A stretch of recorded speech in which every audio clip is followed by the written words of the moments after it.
She stood in that gleaming kitchen at 4 a.m, hands trembling as she packed 6 years of her life into a cardboard box.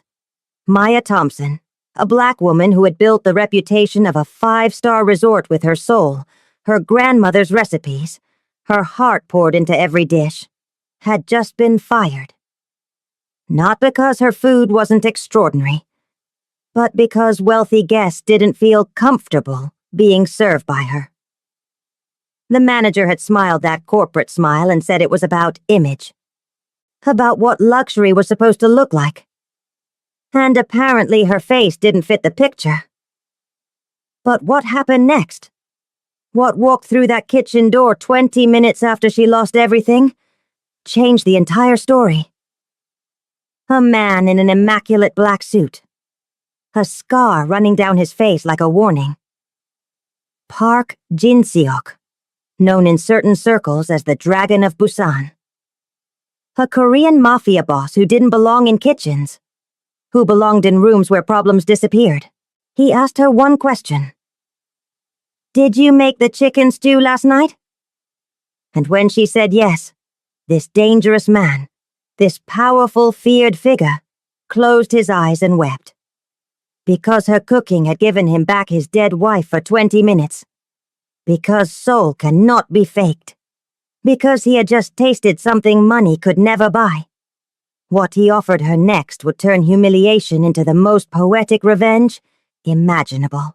Before we begin this story, comment below where you're watching from and what time it is there. If stories about karma, love, and hidden truths move you, don't forget to subscribe to the channel. The kitchen at Sapphire Bay Resort gleamed under fluorescent lights at 4 a.m. Maya Thompson had been the first to arrive, as she had been for 6 years. Her hands moved with practiced precision, chopping vegetables for the breakfast service that would begin in 3 hours. The rhythm soothed her, the steady thunk of the knife against the cutting board, the sizzle of onions hitting hot oil, the gentle bubble of stock reducing on the back burner. She had built this kitchen's reputation, dish by dish, shift by shift. The guests never knew her name, of course. They rarely looked at her directly. But they kept coming back, and Maya knew why. Her food carried something the other chefs couldn't replicate. Soul, her grandmother used to call it.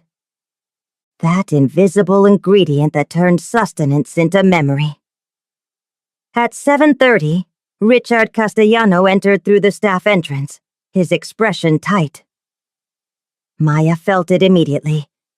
That shift in the air that happens when bad news walks into a room. He didn't greet her, didn't make small talk about the weather or compliment the aroma filling the kitchen.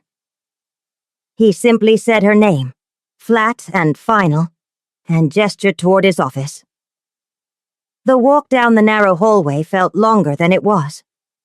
Maya's mind raced through possibilities. Had she made a mistake? Forgotten an allergy? Offended someone without knowing? She kept her station immaculate, arrived early, stayed late. What could possibly? "We need to talk about your position here," Richard began, not offering her a seat. He stood behind his desk, hands clasped, wearing that practiced expression of corporate sympathy that barely concealed impatience. "There's been feedback from some of our VIP guests." Maya's stomach tightened. Feedback. They've expressed discomfort with the current staffing arrangement in the kitchen. He paused as if the words themselves were distasteful to speak aloud. "Look, Maya, this isn't about your cooking. Everyone knows you're talented.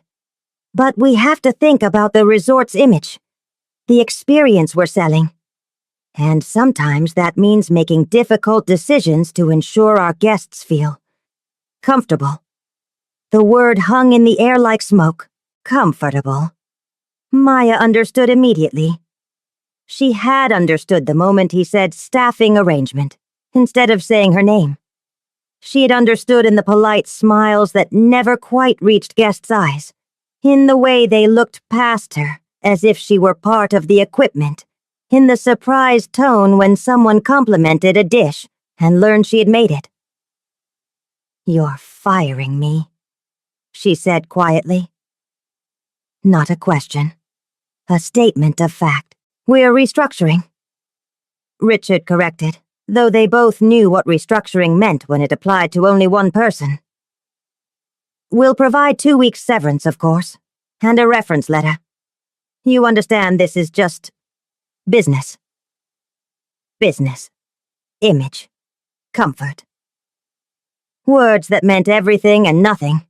Shields raised against the truth neither of them would speak aloud in that small office. Maya nodded slowly. She wouldn't beg. Wouldn't cry. Not here. Not in front of him. "I'll clean out my station." "I appreciate your professionalism," Richard said, relief flooding his voice. He had expected resistance, perhaps. Tears. Anger. Instead, he got silence, which somehow felt worse. The kitchen was empty when Maya returned. The other cooks wouldn't arrive for another hour. She moved through the space that had been hers, gathering her knives, her apron, the small notebook where she'd written recipe modifications and customer preferences. 6 years condensed into a cardboard box. She was wiping down her station one final time when she heard the door open behind her. Heavy footsteps. Deliberate. Slow. Maya turned. A man stood in the doorway. Tall, immaculate black suit, a vertical scar tracing the right side of his face from temple to jaw. He didn't look like he belonged in a kitchen. He looked like he belonged in a film about men who solve problems that police couldn't touch. He said nothing at first, simply stood there, studying her with eyes that seemed to calculate and measure everything they saw. Then, in accented English, heavy and precise, he asked a question that made no sense. "Did you make the chicken stew last night?" Maya blinked, still holding the dishcloth in her hands. The question seemed absurd given the circumstances. A stranger in an expensive suit, asking about stew while she packed up the remnants of her career. But something in his tone made her answer honestly. "Yes, I did." The man stepped further into the kitchen, his shoes clicking against the tile floor. He moved like someone accustomed to being watched, every gesture controlled and purposeful. When he reached the stainless steel counter, he stopped and closed his eyes. Maya watched, bewildered, as this dangerous-looking man stood perfectly still in her kitchen, seemingly lost in thought. Or memory. The silence stretched between them, broken only by the hum of refrigerators and the distant clatter of dishes being prepared in the resort's main dining area. When he opened his eyes, there was something different in them. Not the calculating coldness from before, but something raw. Vulnerable. "My wife made it that way," he said softly, almost to himself. Not with technique, not with recipes from books. She cooked with love. Real love. The kind you can taste. He paused, his hand resting on the counter as if steadying himself. "I have eaten in restaurants across 3 continents. Michelin stars. Famous chefs. Expensive ingredients I cannot pronounce. But last night, when I tasted your stew, I was back in my kitchen in Busan. 23 years ago. Before the cancer took her. Before everything became..." He gestured vaguely at his suit, his scar, the invisible weight he carried. "This." Maya's grip on the dishcloth loosened. She had cooked that stew thinking it would be her last meal prepared in this kitchen. A small act of defiance, making comfort food instead of the pretentious fusion dishes Richard always pushed. She had made it the way her grandmother taught her. The way that required patience and feeling rather than measuring cups and timers. "I'm sorry about your wife," Maya said quietly. The man's eyes focused on her again, sharp and assessing. Why are you packing? The directness of the question caught her off guard. She could lie, preserve her dignity, pretend she was leaving by choice. But something about this stranger's honesty demanded the same in return. I was fired this morning. About 20 minutes ago, actually. His expression didn't change, but something shifted in the air around him. A stillness that felt predatory. Why? Maya hesitated. How did you explain racism to someone you just met? How did you translate discomfort and image and staffing arrangement into the ugly truth beneath the corporate language? They said guests complained, that they weren't comfortable being served by me. She met his eyes steadily.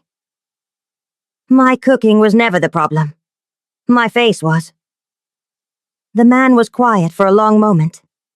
Then he did something unexpected. He pulled out his phone and made a call. He spoke in Korean, rapid and authoritative, his tone leaving no room for argument. Maya caught only fragments, not understanding the language but recognizing the sound of orders being given. When he ended the call, he looked at her again. What is your name? Maya. Maya Thompson. Maya Thompson, he repeated as if committing it to memory. My name is Park Jin-seok. You may have heard people call me the Dragon of Busan, though I do not particularly like this name. He paused, seeming to choose his words carefully. I am a businessman. I invest in properties, hotels, restaurants, resorts. He let that sink in before continuing. Including this one, Sapphire Bay Resort. I own 40% of it. The manager who fired you, Richard Castellano. He does not know this. The public investors do not know this. It is how I prefer to operate. Quietly. Maya's heart began to pound. She understood what he was telling her, though she couldn't quite believe it. Park Jin-seok reached into his jacket and pulled out a business card. He placed it on the counter between them. I have a private restaurant. Very small, very exclusive. No menu. I hire one chef at a time, and they cook whatever speaks to their soul. The current chef is retiring next month. He pushed the card toward her. I would like you to come work for me. The salary is 10 times what you made here. You will have complete creative freedom. No one will question your face. Only your food will matter. Maya stared at the card. Elegant, minimalist. Just a name, a phone number, and an address in the city's financial district. No company name. No title. The kind of card that said more by what it omitted than what it revealed. I don't understand, she said slowly. You don't know me. You've tasted one dish. Why would you? Because I've spent 10 years searching for what I tasted last night. Park interrupted, his voice firm but not unkind. Do you know what it is like to lose the only person who made you feel human? To spend every day afterward moving through the world like a machine? My wife taught me that food is the only honest language. You cannot lie with food made from the heart. You cannot fake soul. He gestured to the empty kitchen around them. These people here, they fired you because they are afraid. Afraid of anything that does not fit their narrow idea of what luxury should look like. They confuse appearance with quality, polish with substance. They are fools. Maya felt something stirring in her chest. Not quite hope, not quite anger. Something in between. What exactly do you want from me? Park's expression remained neutral, but there was a glint in his eye. I want you to cook. That is all. Cook the way you did last night.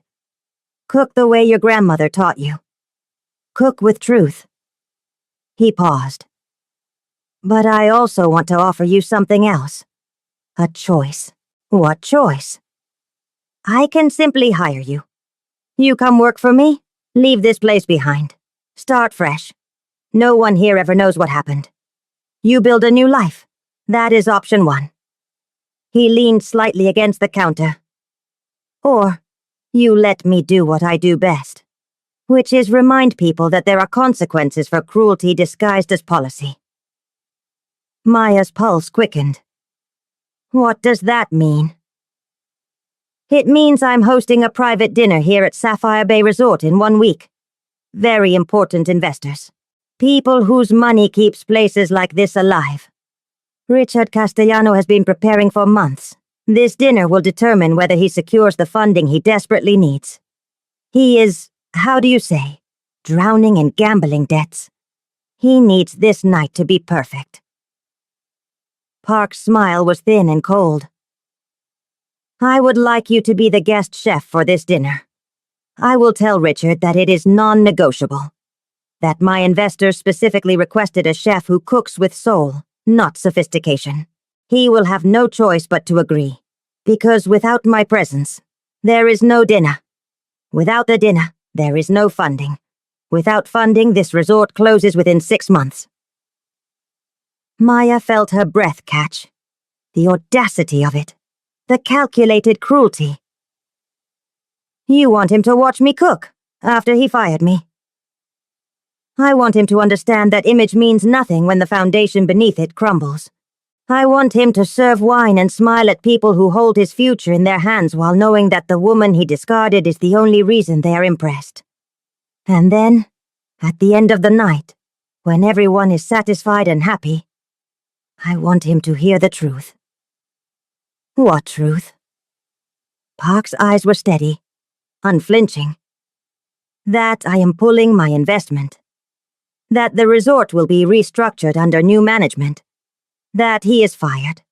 Not for being bad at his job, but for being bad at being human. The kitchen suddenly felt smaller, the air heavier. Maya thought about her daughter, about the tuition bills stacking up, about the years of swallowing indignities and pretending everything was fine. She thought about her grandmother saying that good people don't always win, but they should always stand up. And after the dinner? She asked quietly. After you humiliate him in front of everyone? After the dinner, you become the executive culinary director of Sapphire Bay Resort. You rebuild the kitchen the way you always wanted. You hire who you want. You create menus that matter. You prove that excellence has nothing to do with what people expect it to look like.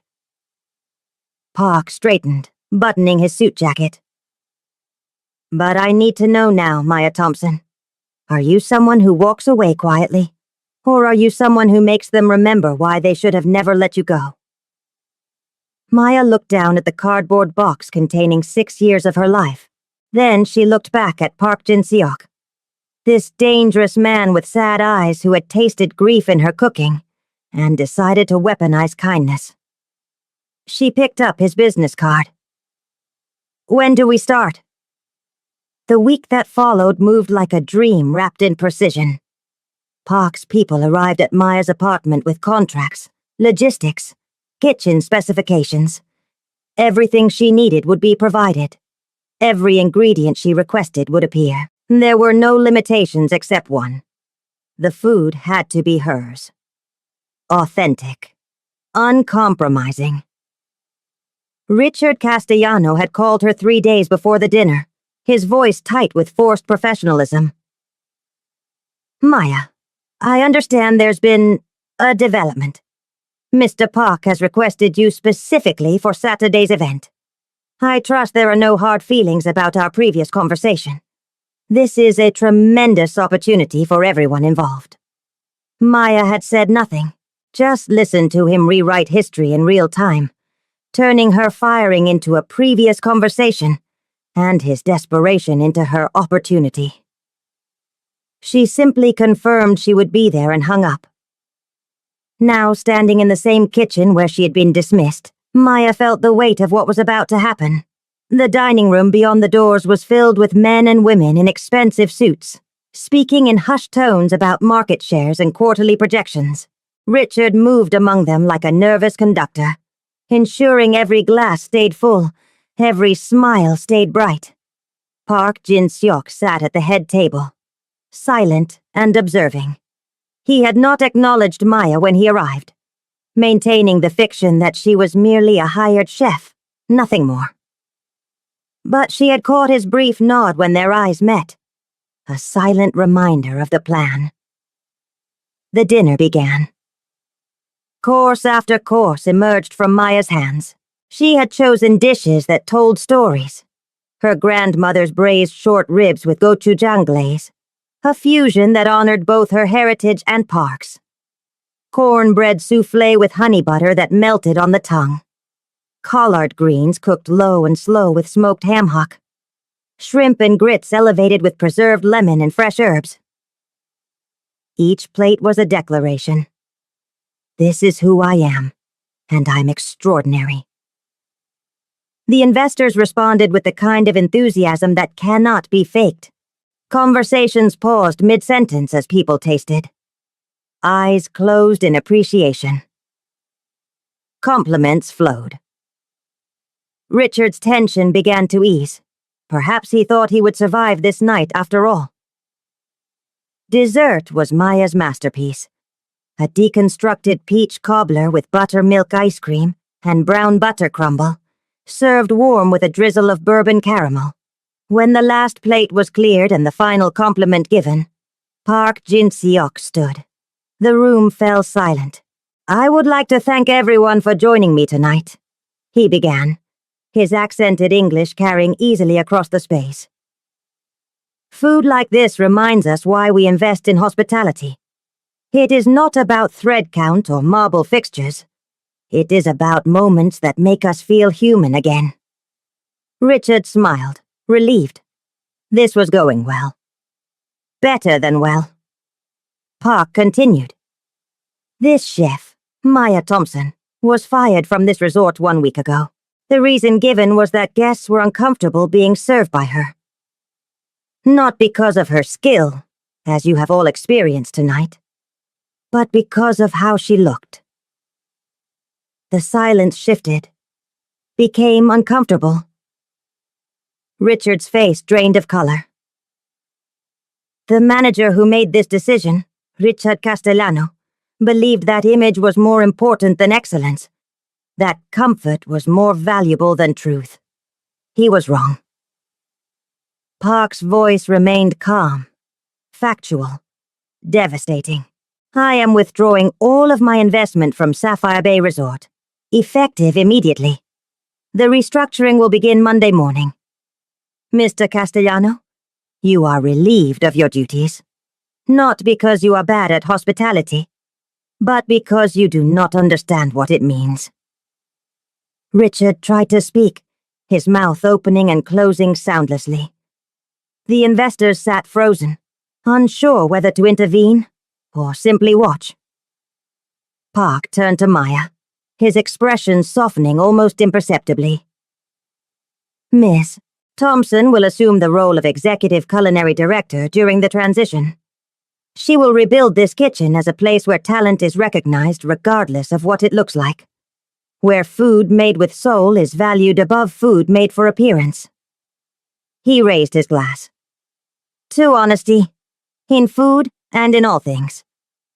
The investors, after a moment's hesitation, raised their glasses as well, not because they were particularly moved by justice, but because Park Jin-seok had just demonstrated what happened when you mistook him for someone without power. 3 months later, Maya stood in her newly renovated kitchen, watching her diverse team prepare for the evening service. The menu had changed. The culture had changed. People came now not because Sapphire Bay looked exclusive, but because the food was unforgettable. Park visited rarely, but when he did, he always ordered the same thing. Chicken stew, prepared exactly as Maya had made it that final night before everything changed. On his most recent visit, as he sat alone at a corner table savoring each spoonful, Maya joined him. Do you really taste your wife when you eat my food? She asked gently. Park was quiet for a long moment. Then he smiled. A real smile. Sad and grateful at once. For 20 minutes I get her back. Every single time. Some men buy art or cars or islands to fill the emptiness. I buy moments with ghosts. He looked at Maya. You give me something money alone could never purchase. You give me memory made tangible. Maya understood then what she had known instinctively but never articulated. Justice had not been the point. Revenge had not been the point. Two broken people had found in each other's pain a reason to create something beautiful from something cruel. Park finished his stew and stood to leave. At the door, he turned back. Thank you, Maya Thompson, for cooking with your soul. The world needs more people who refuse to hide what makes them extraordinary.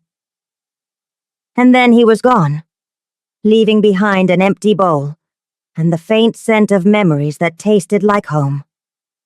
If this story moved you, pause for a moment and reflect. Have you ever been judged not by what you could do, but by how you looked? Have you ever watched someone mistake polish for substance, appearance for excellence? Have you ever wondered what would happen if the people who discarded you realized too late what they had lost? Share your experiences and feelings in the comments. We read every single one. And if you believe in stories about dignity, justice, and the power of authentic humanity, don't forget to subscribe to the channel.